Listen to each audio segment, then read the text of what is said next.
Hello, this is Leb from TrialLine, and today I'm going to tell you everything you need to know about working with teammates in TrialLine and what the different permissions are for each possible teammate role. TrialLine users have the ability to add teammates to their account that can help build and collaborate with them on their trial lines. This could be a paralegal helping enter information related to a personal injury case, or even an actual client creating a relationship timeline for a divorce case. However you use the teammate feature, you'll find this is a helpful collaboration tool that will save you time and money. Teammates can take one of three roles: manager, staff, and guest user. And each of these roles have different account permissions that govern the actions each role is able to take in the account. It's important to know that these roles are different from the fourth possible role, which is the account owner. There is only one owner per TrialLine account.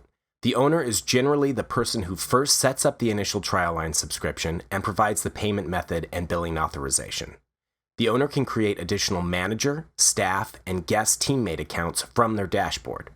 Owners can also create new TrialLines within their accounts and can share TrialLines with outside people via email invitations or links. Managers can create new teammate subscriptions as well as share TrialLines with the owner, staff, and guest users for collaboration online or in the office.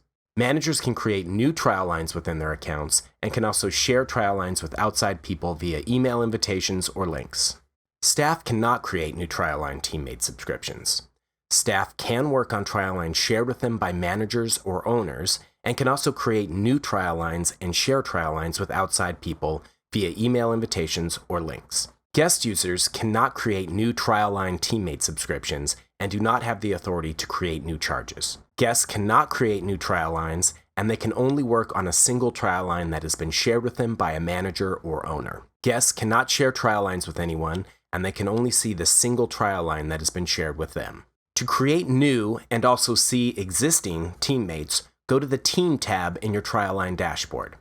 Here you'll see all current users, their email addresses, their assigned roles, and whether or not they have verified their account. You'll also be able to delete users here as well. To create a new teammate, click the Create New Teammate button and fill out the form with the teammate's user information, then determine what level of access you want them to have: manager, staff, or guest user. If they're going to be a manager or staff team member, select which payment plan they'll be assigned to.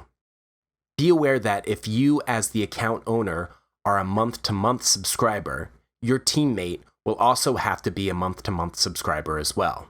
If you are in an annual subscription plan, you can select either month-to-month or annual subscription plans for your teammates. Once created, the new teammate will receive an email asking them to confirm their email address and set their account password. Once they confirm their email address, they'll be able to log into TrialLine. But in order for them to see the TrialLine they are collaborating with you on, you as the owner will need to give them access to that particular TrialLine. From your dashboard, click the Edit button for the appropriate TrialLine. In the next window, click on the Manage Team tab, then click the Give Access button for the appropriate user, and save your changes. That user will now see the TrialLine you want them to collaborate with you on in their dashboard. And that is everything you need to know about working with teammates and the different permissions associated with each role. Go to TrialLine.net today to start your free 2-week trial period and learn how TrialLine helps you show your story.